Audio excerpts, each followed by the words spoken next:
Mi madre y mi hermano me echaron de la familia. Así que cancelé la hipoteca, el pago del auto, el plan de teléfono y todas las facturas que pagaba por ellos, un total de $8,746 al mes. A la 1:12 de la madrugada, mi teléfono no dejaba de sonar. Mi nombre es Camila Silva. Tengo 31 años. Y hasta un miércoles por la noche, pagaba silenciosamente $8,746 cada mes para mantener a personas que aparentemente habían decidido que yo ya no era su familia. A las 10:38 de la noche, mi teléfono vibró junto a mi computadora portátil. Un mensaje apareció en el chat grupal familiar: acordamos que ya no eres parte de la familia. No vengas a ninguna reunión. Mi hermano le dio me gusta al mensaje en cuestión de segundos. Mi hermana menor lo leyó y no dijo nada. Me quedé mirando la pantalla, esperando que alguien dijera que era una broma de mal gusto. Nadie lo hizo. 3 minutos después, mi madre me eliminó del grupo. No discutí. No supliqué. Escribí 5 palabras antes de que pudiera bloquearme: gracias por confirmar eso. Luego abrí la hoja de cálculo que había mantenido oculta durante 4 años, su hipoteca, la camioneta de lujo, el plan de telefonía familiar, las primas de seguros, los mínimos de las tarjetas de crédito, un préstamo privado que habían jurado que era temporal. En total, $8,746 salían de mis cuentas cada mes. Me llamaban controladora cada vez que cuestionaba los gastos, pero confiable cada vez que vencía un pago. Esa noche, finalmente entendí el papel que me habían asignado. No era una hija ni una hermana. Era un número de cuenta con pulso. A las 1:12 de la madrugada, cancelé la última transferencia automática. 7 minutos después, mi teléfono empezó a sonar. Primero mi madre, luego mi hermano, luego números que no reconocía. Para el amanecer, había 43 llamadas perdidas, una amenaza de un abogado y un mensaje afirmando que había enviado a alguien al hospital. Pero el descubrimiento más perturbador llegó más tarde, cuando me enteré de que nunca habían necesitado todo ese dinero en primer lugar. Antes de contarles lo que habían estado ocultando y lo que pasó cuando se dieron cuenta de que su banco privado había cerrado, díganme qué hora es donde están y desde dónde nos están viendo. Quiero saber hasta dónde llega esta historia. Trabajaba como modeladora de riesgo de catástrofes para una compañía de seguros regional en Sacramento. Mi trabajo consistía en estudiar patrones de incendios forestales, materiales de construcción, rutas de evacuación, condiciones climáticas y exposición financiera. Podía mirar un vecindario y calcular cómo una debilidad pasada por alto podría destruirlo todo a su alrededor. La ironía era que había pasado años identificando riesgos para extraños mientras me negaba a reconocer el desastre que se formaba dentro de mi propia familia. Mi madre, Diana Silva, vivía en Auburn, una ciudad en las colinas a menos de 40 millas de distancia. Mi hermano mayor, Gonzalo, se había mudado de regreso a su casa después de lo que describió como una transición profesional temporal. Mi hermana menor, Valeria, alquilaba un estudio convertido detrás del garaje mientras completaba un programa de diseño de interiores en línea que ya había abandonado 2 veces. 4 años antes, después de que mi padre muriera, acepté ayudar a mi madre con la hipoteca durante 6 meses. 6 meses se convirtieron en un año. Luego Gonzalo necesitó ayuda para reemplazar su camioneta porque, según él, su negocio de jardinería dependía de causar la impresión correcta. Valeria necesitaba pagar la matrícula. El techo requería reparaciones. Los impuestos a la propiedad aumentaron. Mi madre desarrolló un talento para presentar cada gasto como la última emergencia antes de que la familia volviera a ser independiente. Mi salario era bueno, pero no ilimitado. Ganaba bonos por desempeño durante las temporadas de incendios forestales severos porque la empresa dependía en gran medida de mis pronósticos. En lugar de usar esos bonos para comprar una casa o construir mi cuenta de jubilación, seguí rescatando a mi familia. Retrasé la aceptación de un puesto de liderazgo porque requería pasar 6 meses en Oregón, y mi madre dijo que no podría administrar el hogar si yo no estaba emocionalmente disponible. Rechacé una oportunidad de unirme a una startup de riesgo climático porque el salario inicialmente habría sido menos predecible. Nadie me ordenó directamente hacer esos sacrificios. Simplemente respondían a cada decisión independiente con una emergencia hasta que seguir disponible parecía más fácil que soportar la culpa. La primera vez que me di cuenta de lo poco que significaban mis sacrificios fue en mi cumpleaños número 30. Conduje a Auburn después de trabajar 14 horas durante un gran incendio. Mi madre había prometido una pequeña cena. Cuando llegué, los amigos de Gonzalo estaban en el patio trasero celebrando la compra de su nueva camioneta, la misma cuyo pago mensual de $1,284 provenía de mi cuenta. No había pastel para mí. Mi madre me entregó un pastelito de supermercado del congelador y se rió diciendo que yo era demasiado exitosa como para necesitar un alboroto. Gonzalo levantó su cerveza y anunció que las personas con responsabilidades reales no esperaban aplausos por cumplir 30 años. Todos se rieron. 10 minutos más tarde, mi madre me preguntó si también podía cubrir el seguro de su vehículo comercial porque su negocio había entrado en una fase de crecimiento. Debería haberme ido en ese momento. En su lugar, abrí mi aplicación bancaria. Ese recuerdo regresó mientras me sentaba a la mesa de la cocina la noche en que me eliminaron del grupo. Abrí mi hoja de cálculo y leí cada línea sin las excusas de siempre. La contribución para la hipoteca de mi madre era de $3,420. El pago de la camioneta de Gonzalo y su seguro sumaban $1,947. El plan de teléfono familiar era de $486. La cuota de la matrícula de Valeria era de $910. Los impuestos a la propiedad y el seguro de vivienda promediaban $733. Un préstamo de consolidación que mi madre había tomado supuestamente para reparar el techo costaba $850. 2 tarjetas de crédito utilizadas para emergencias familiares requerían otros $400. El total exacto era de $8,746. Hice clic primero en la transferencia de la hipoteca.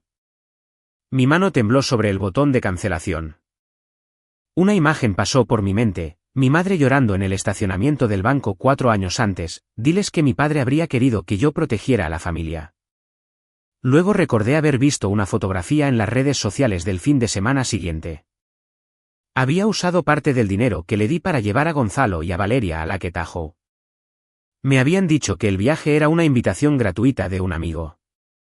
Más tarde, apareció un recibo de hotel en la tarjeta de crédito que yo pagaba. Cancelé la transferencia. Gonzalo me había pedido prestados una vez $12,000 para equipos que, según él, salvarían su negocio. 2 meses después, publicó una foto desde un resort de pesca de lujo y lo llamó un retiro de negocios. Cuando lo cuestioné, me acusó de humillarlo al rastrear cada dólar. Cancelé el pago de su camioneta. Valeria me había pedido dinero para una matrícula de emergencia, diciéndome que la expulsarían si el saldo no se liquidaba antes de la medianoche. A la mañana siguiente, publicó fotos en un festival de música en Napa.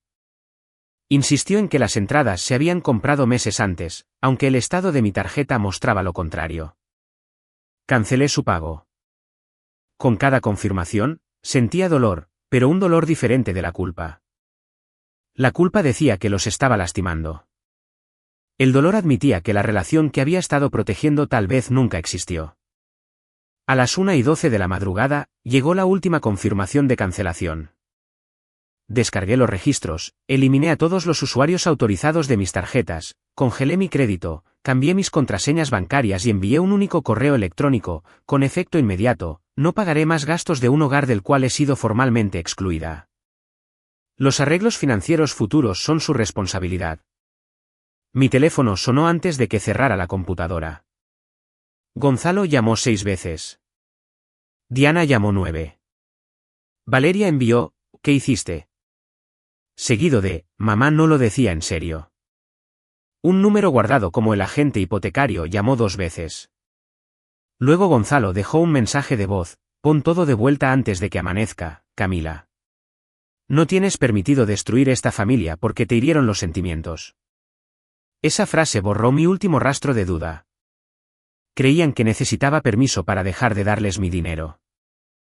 A las 6:17 de la mañana siguiente, Gonzalo golpeó la puerta del edificio de mi apartamento. La recepcionista del vestíbulo llamó para decir que un hombre que afirmaba ser mi hermano exigía entrar. Le dije que no lo dejara subir. Minutos después, me envió una foto de él parado al lado de mi auto con el mensaje: podemos hablar de esto en privado o puedo armar un escándalo en tu oficina. Reenvié la foto a la seguridad del edificio y respondí, abandona la propiedad. Cualquier contacto posterior en persona será documentado. Su respuesta fue instantánea, suenas loca. Fui a trabajar de todos modos. Para las 8, tenía 22 correos de mi madre. El primero me llamaba cruel. El segundo me llamaba inestable. El tercero me recordaba que mi padre había confiado en mí para mantener unida a la familia. Para el sexto, afirmaba que la compañía hipotecaria ya había amenazado con ejecutar la hipoteca, lo cual era imposible porque el pago no vencía hasta dentro de 9 días. El correo final sonaba casi profesional. Nuestro abogado familiar cree que tu retiro abrupto del apoyo prometido puede constituir abandono financiero y confianza perjudicial. Sabía lo suficiente sobre contratos para reconocer la intimidación disfrazada de lenguaje legal. Nunca había firmado un acuerdo que garantizara apoyo de por vida. Cada factura estaba a nombre de ellos. Yo simplemente las pagaba. Aún así, ver la frase abandono financiero me revolvió el estómago. Me habían excluido de la familia, y sin embargo, de alguna manera me acusaban de abandonarlos. En el almuerzo, una compañera de trabajo me preguntó discretamente si estaba bien. Al verme confundida, me mostró una publicación pública que Gonzalo había escrito. Afirmaba que su adinerada hermana le había retirado el apoyo médico a nuestra madre en duelo tras obsesionarse con el dinero. No mencionó la camioneta, las vacaciones ni el hecho de que mi madre me había expulsado del chat familiar. Escribió que yo ganaba más de $500,000 al año, lo cual era falso, y que yo había exigido el control de la casa familiar a cambio de ayudar. Varios parientes comentaron que el éxito me había cambiado. Una tía de la que no sabía nada en 3 años me llamó desalmada. Un primo sugirió rezar por mi espíritu narcisista. Casi respondo públicamente. En su lugar, guardé capturas de pantalla. Esa tarde, Valeria llamó desde un número que pertenecía a uno de sus amigos. Su voz temblaba cuando respondí. Gonzalo dice que nos vas a dejar sin hogar. Cancelé los pagos después de que mamá me dijera que no era de la familia. Estaba enojada. Escribió que todos estaban de acuerdo. Yo no estuve de acuerdo, dijo Valeria. Solo no quería involucrarme. ¿Tú leíste el mensaje? Me congelé. También dejaste que pagara tu matrícula mientras le decías a la gente que yo usaba el dinero para controlarte. Hubo una pausa. No había planeado decir eso, pero recientemente había visto un comentario que ella hizo debajo de la publicación de Gonzalo. Escribió que la ayuda financiera siempre venía con condiciones, aunque nunca le había pedido que me devolviera $1. Gonzalo me dijo que lo escribiera, susurró. Tienes 25 años, le dije. Lo sé. Entonces eres lo suficientemente mayor para decidir si participas en una mentira. Comenzó a llorar y dijo que a mi madre la habían llevado a urgencias debido a un dolor en el pecho. Por un segundo peligroso, mis instintos se hicieron cargo. Me levanté, tomé mis llaves y pregunté a qué hospital. Entonces Valeria admitió que todavía estaban en casa. Mi madre se había negado a ser examinada porque no tenía tiempo para esperar. Gonzalo había decidido que el dolor en el pecho era causado por el estrés. ¿Escuchas lo que estás haciendo?, le pregunté. Estás usando una posible emergencia médica para obligarme a restaurar el pago de una camioneta. Eso no es justo. No, no lo es. Le dije que si nuestra madre tenía dolor de pecho, necesitaba atención de emergencia, no mi contraseña bancaria. Luego terminé la llamada. Esa noche, llegó un correo de un abogado local que representaba a Diana y Gonzalo. Exigía que reinstalara los pagos en un plazo de 48 horas o me enfrentaría a una demanda civil por daños y perjuicios. Adjunto había un documento mecanografiado titulado Acuerdo Financiero Familiar. Mi nombre aparecía al final en una firma que parecía casi correcta. Casi. La inclinación no era la adecuada y faltaba la inicial de mi segundo nombre. Según el documento, yo me había comprometido a cubrir todos los gastos del hogar hasta que la hipoteca se pagara por completo. Me quedé mirando la firma durante varios minutos. Luego recordé una cena de Navidad 2 años antes, cuando mi madre me había pedido que firmara una hoja de papel en blanco para poder comparar la caligrafía para unos adornos personalizados. En ese momento, Gonzalo se había reído de lo sospechosa que me veía. Habían falsificado mi firma. Me puse en contacto con Patricia Delgado, una abogada experta en grafología forense recomendada por el departamento legal de mi empleador. Después de revisar el archivo, me dijo que no me comunicara directamente con mi familia. Envió un aviso de preservación al abogado de ellos, solicitó el documento original y advirtió que intentar hacer cumplir un acuerdo falsificado podría exponerlos a graves consecuencias penales. El abogado de la familia retiró la demanda a la mañana siguiente. Gonzalo borró su publicación. Mi madre me envió un mensaje que decía: ¿estás dispuesta a meter abogados en esto? Tu padre se avergonzaría. Respondí con la única frase que Patricia autorizó: por favor, dirija las futuras comunicaciones a mi abogada. Eso debería haber terminado con el acoso. En cambio, los obligó a cambiar de estrategia. Durante las 2 primeras semanas después de cortar el flujo de dinero, no me sentí triunfante. Dormía mal. Revisaba mi teléfono cada vez que vibraba. Calculaba cuánto tiempo podría cubrir mi madre la hipoteca sin mí, y luego me odiaba por saber la respuesta. Años de condicionamiento me habían enseñado que evitar su malestar era mi responsabilidad. Establecer un límite no borraba ese entrenamiento de la noche a la mañana.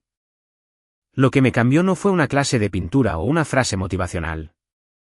Fue abrir mis propios registros financieros y ver en qué podía convertirse mi vida. Sin los gastos familiares, podía ahorrar más en un mes de lo que había ahorrado durante el año anterior. Finalmente podía permitirme correr un riesgo profesional que había pospuesto repetidamente. Durante 3 años, había estado desarrollando una herramienta de pronóstico de pérdida por incendios forestales fuera del trabajo. Los sistemas existentes evaluaban las propiedades utilizando datos regionales amplios.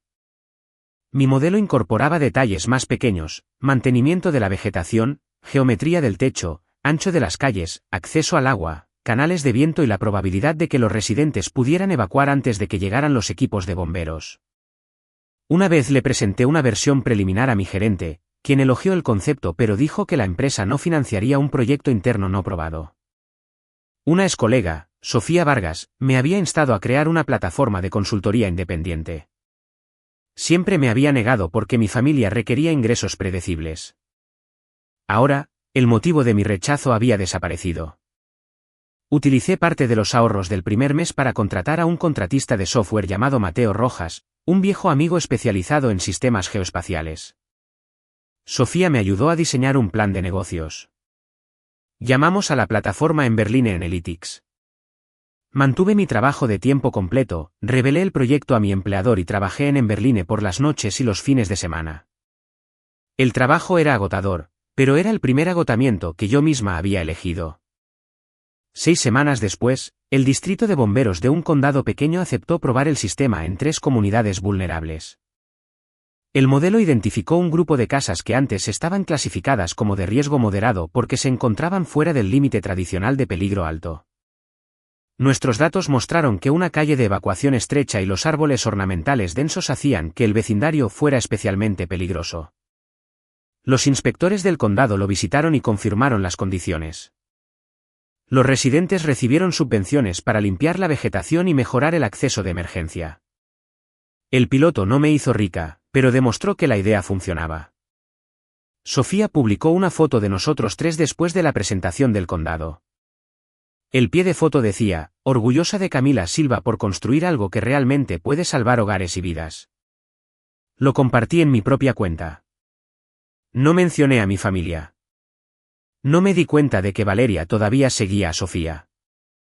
Esa noche, Gonzalo publicó: curioso cómo algunas personas de repente tienen dinero para negocios de vanidad después de dejar que su propia madre pierda su hogar.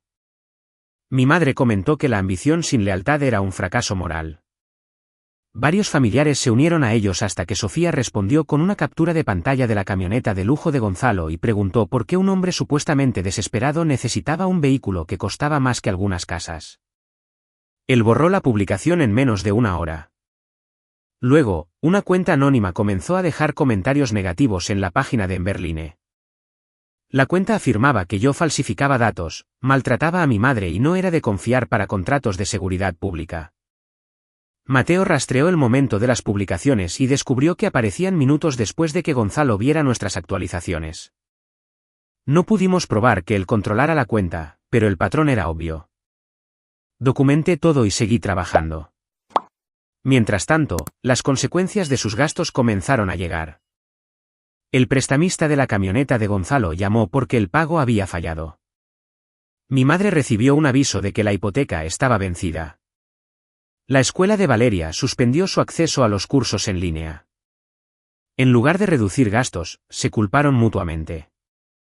Gonzalo insistió en que debían refinanciar la casa. Mi madre exigió que Valeria encontrara un trabajo de tiempo completo. Valeria acusó a Gonzalo de no aportar nada mientras usaba la habitación más grande y guardaba sus equipos en el garaje. Me enteré de esto por Valeria, quien me envió un correo electrónico muy largo. Se disculpó por quedarse callada en el chat grupal, pero pasó la mayor parte del mensaje explicando por qué todavía necesitaba la matrícula. Al final, escribió: sé que estás enojada, pero no puedes castigarnos a todos por lo que dijo mamá. Respondí: pagar tus propios gastos no es un castigo. 2 meses después del mensaje en el chat grupal, en Berlín recibió una invitación para licitar en un contrato regional. El proyecto evaluaría la exposición a incendios forestales para varios municipios y eventualmente me permitiría dejar mi trabajo. No publiqué nada hasta que se aceptó la oferta. El contrato valía $640,000 por 2 años. Por primera vez, mi éxito no se estaba convirtiendo silenciosamente en el estilo de vida de otra persona. Firmé el acuerdo en una sala de conferencias con vista a un cañón arrasado por el fuego y pensé en todos los ascensos, inversiones y oportunidades que había rechazado. Mi familia siempre había dicho que dependían de mí porque yo era la más fuerte. La verdad era que se habían beneficiado al mantener mi fuerza enfocada en sus problemas. El día en que el anuncio del contrato apareció en línea, mi madre llamó desde un número nuevo. Dejé que se fuera al correo de voz.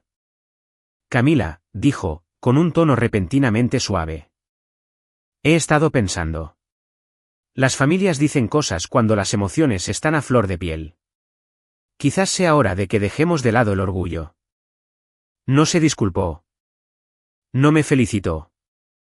Simplemente creía que mi empresa en crecimiento significaba que el banco familiar había reabierto.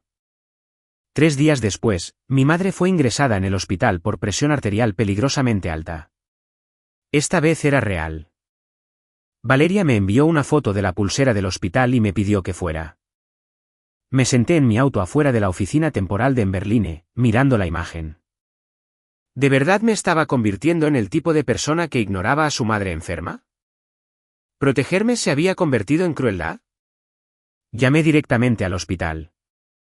Una enfermera no podía proporcionar detalles médicos sin autorización, pero aceptó entregar un mensaje. Dije que amaba a mi madre y esperaba que se recuperara. También le dije a la enfermera que mi familia podría afirmar que yo era responsable de los costos médicos, pero que yo no había aceptado pagarlos. Gonzalo llamó 20 minutos después. ¿De verdad llamaste al hospital para anunciar que no pagarías?, gritó. ¿Qué clase de monstruo hace eso? Llamé para asegurarme de que estuviera recibiendo atención. Ella está allí por tu culpa. No, está allí porque tiene una condición médica. Podría perder la casa mientras está en una cama de hospital. Entonces vende la camioneta. Se quedó callado.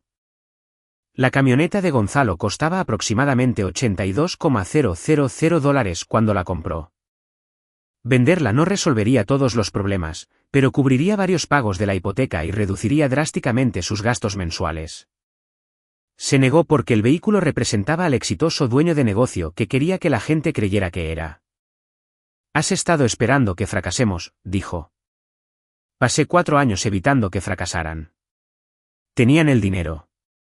Eso no significaba que tuvieran derecho a él. Bajó la voz y me dijo que nuestra madre me había señalado como la causa de su condición frente a toda la familia. Los familiares ya estaban compartiendo oraciones en línea sobre la hija que la había abandonado. Dijo que tenía una oportunidad para corregir la historia, restaurar la transferencia de la hipoteca, cubrir el deducible del hospital y disculparme públicamente. Le pregunté si ella se había disculpado por falsificar mi firma. Estaba asustada. Eso no es una respuesta. Siempre necesitas tener la razón. No, necesito que mi nombre no aparezca en documentos fraudulentos. La llamada terminó cuando Gonzalo amenazó con presentarse en la oficina del condado y exponer a Emberline durante nuestra próxima presentación. Patricia le envió una carta formal de cese y desista esa misma tarde. Mi madre se quedó en el hospital 2 noches. Los médicos ajustaron su medicamento y la dieron de alta con instrucciones de reducir el estrés. Envié flores sin firmar porque no quería que el gesto se convirtiera en un espectáculo público. Valeria reconoció el arreglo y me dio las gracias en privado. Una semana después, Diana publicó una foto de las flores y afirmó que venían de Gonzalo. Esa pequeña mentira me afectó más de lo que esperaba. Incluso cuando expresaba cariño sin renunciar a mi límite, ella reasignaba la amabilidad al hijo cuya lealtad quería promocionar. Luego recibí un mensaje de voz del administrador de la hipoteca de mi madre. Respondían a una solicitud supuestamente presentada por mí para discutir una modificación por dificultades económicas. Yo no había presentado tal solicitud. Patricia se puso en contacto con ellos y descubrió que alguien había proporcionado mi dirección de correo electrónico, mi estimación de ingresos y parte de mi número de seguro social mientras me identificaba como CEO deudora. Yo no era CEO deudora.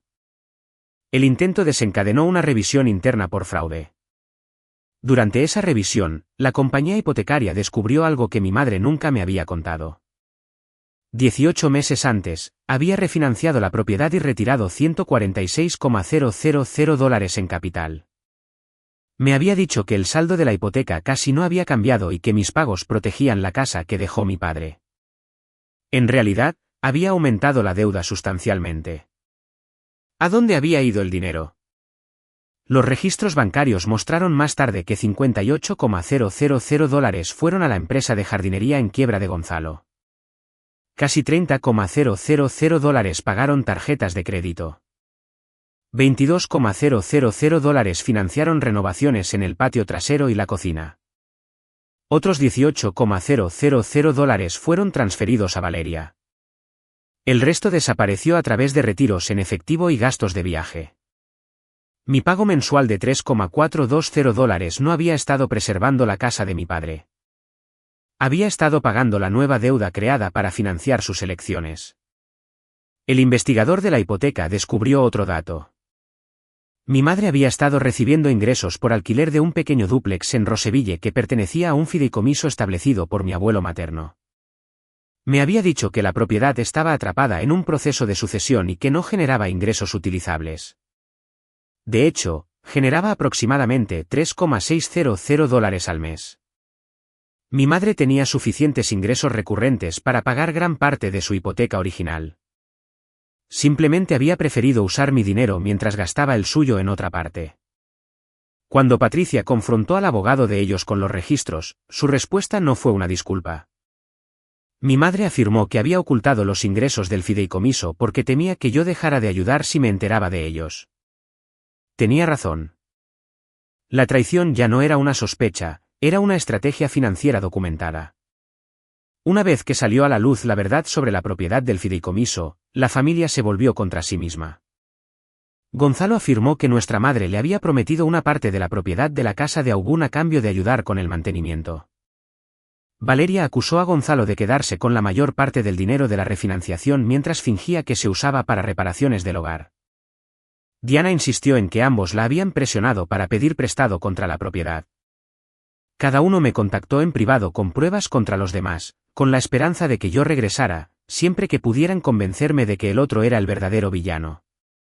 Valeria envió capturas de pantalla de Gonzalo refiriéndose a mí como el fondo de inversión familiar meses antes del mensaje del chat grupal.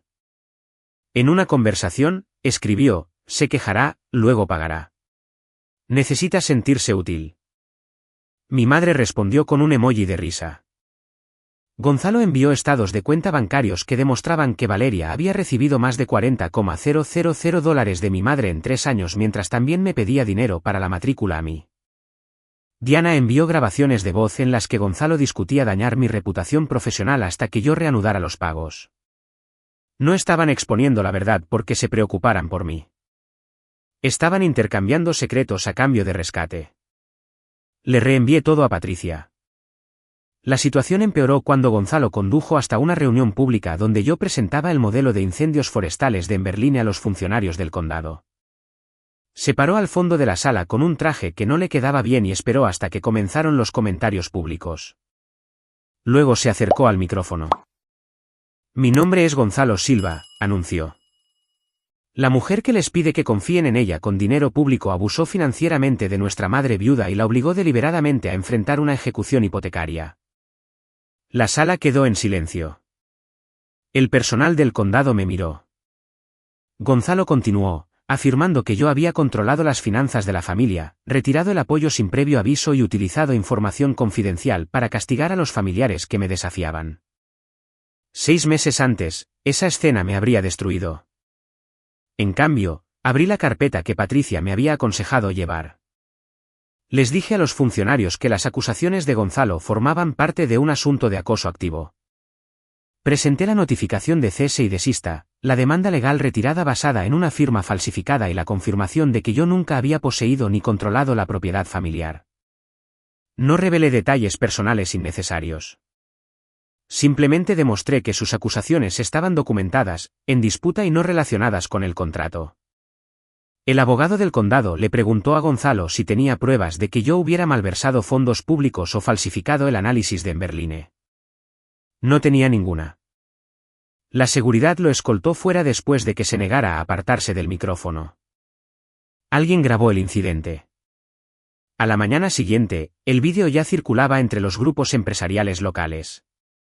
El cliente comercial más grande de Gonzalo, una empresa de administración de propiedades, rescindió su contrato de jardinería tras enterarse de que había usado ropa con el logotipo de la empresa mientras interrumpía una reunión del gobierno. 2 clientes más pequeños hicieron lo mismo. Él me culpó públicamente. Desafortunadamente para él, su publicación atrajo atención hacia el vídeo del condado, el acuerdo falsificado y las preguntas sobre sus finanzas. Exempleados comenzaron a comentar que Gonzalo no les había pagado a tiempo. Un proveedor presentó una reclamación por facturas de equipos impagadas.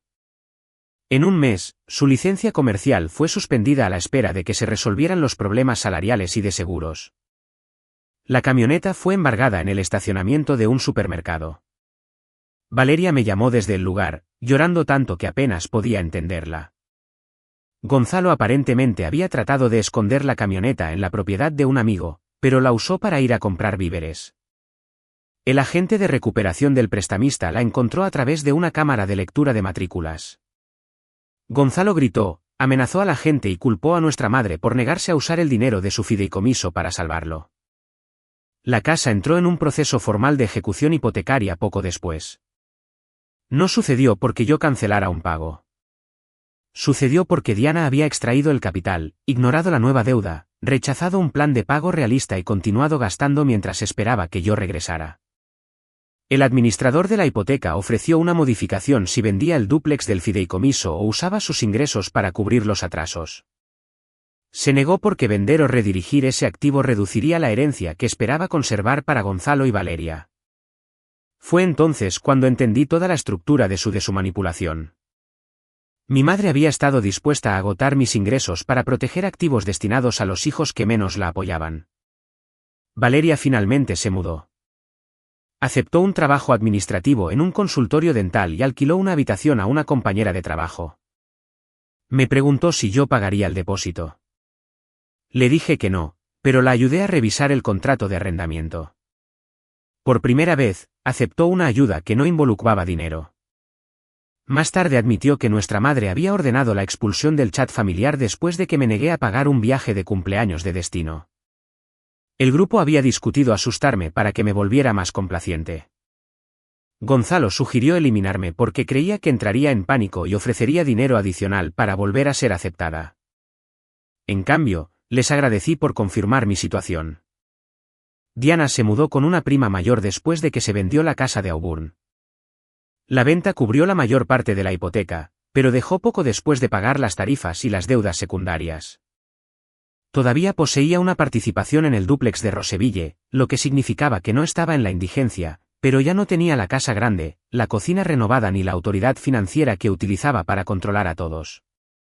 Gonzalo se mudó a un motel de tarifa semanal. Sin la camioneta ni sus contratos principales, su negocio colapsó. Culpó a Diana por la refinanciación, a Valeria por compartir las capturas de pantalla y a mí por usar las consecuencias como arma. Nunca reconoció a los empleados sin pagar, el documento falsificado, las mentiras públicas ni los años de usar mi dinero. 3 meses después de la reunión del condado, Diana pidió reunirse conmigo en una cafetería. Patricia me aconsejó no ir sola, así que Sofía se sentó en otra mesa. Mi madre llegó con una carpeta. Se veía más vieja, pero sus primeras palabras no fueron una disculpa. Quiero que veas lo que causaste. La carpeta contenía fotografías de la casa vacía de Auburn, el aviso de embargo de Gonzalo y su factura del hospital. Yo no refinancié la casa, le dije. Yo no compré la camioneta. Yo no falsifiqué mi firma. Yo no me eliminé de la familia. Podrías haber evitado todo esto. Eso no es lo mismo que causarlo. Su boca se apretó. Una hija que ama a su madre no se queda de brazos cruzados mientras todo se derrumba. Una madre que ama a su hija no inventa emergencias para quitarle su dinero. Dijo que solo había hecho lo necesario para mantener unida a la familia. Le pregunté por qué mantener unida a la familia requería expulsarme de ella. Afirmó que el mensaje tenía como objetivo darme un golpe para que reconsiderara mi actitud. Gonzalo creía que me había vuelto irrespetuosa después de cuestionar el viaje de cumpleaños, y ella quería que entendiera que pertenecer conllevaba responsabilidades. Entonces, fue un castigo, dije. Fue disciplina. Tenías 31 años. Seguías siendo mi hija. Solo cuando vencía un pago. Miró hacia la mesa. Durante varios segundos, pensé que finalmente la había alcanzado.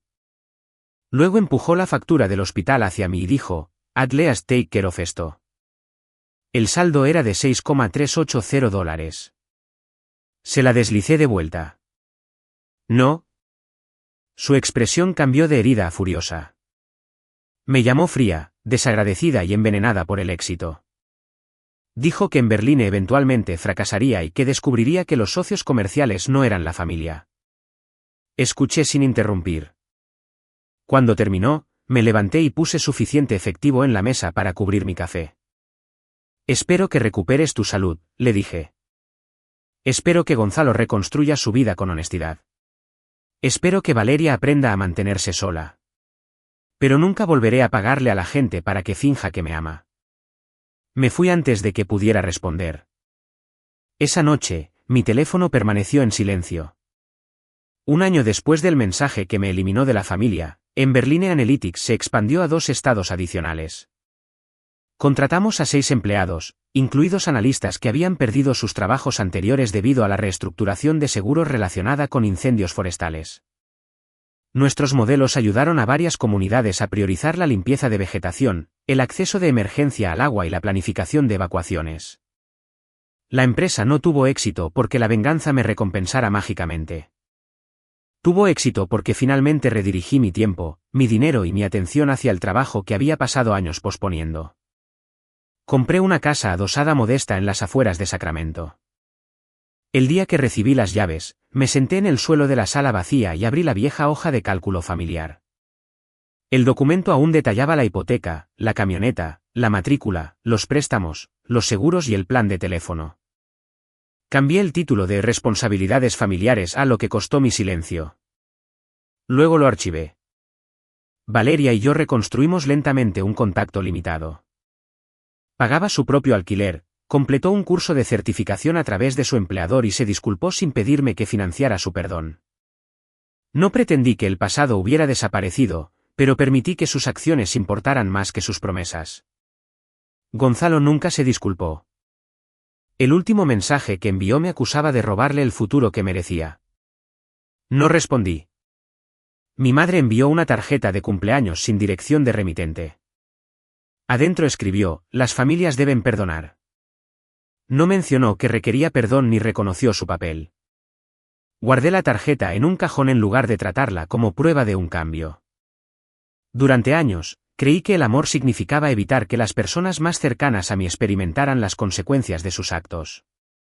Pensaba que poner límites era egoísta, Que decir no era una traición y que mi valor dependía de cuánto malestar pudiera absorber sin quejarme. Estaba equivocada. La ayuda que destruye al que la da no es una generosidad saludable. El apoyo que elimina toda consecuencia puede impedir que las personas aprendan a ser responsables. Y la pertenencia que debe ser comprada no es pertenencia en absoluto. Cortar los pagos no hizo que dejara de amar a mi familia. Me obligó a dejar de financiar el comportamiento que nos estaba dañando a todos. Mi madre tuvo que enfrentar la deuda que creó. Gonzalo tuvo que enfrentar el negocio que había descuidado. Valeria tuvo que descubrir que la vida adulta no podía ser subcontratada a una hermana. Y yo tuve que aprender que protegerme no era un acto de venganza, incluso cuando aquellos que se beneficiaban de mi falta de límites lo llamaran crueldad. La familia debe ofrecer cuidado, honestidad y responsabilidad mutua. Nunca debe convertirse en una excusa para que una persona sacrifique su futuro mientras todos los demás protegen el suyo. A veces, dejar ir no es abandono.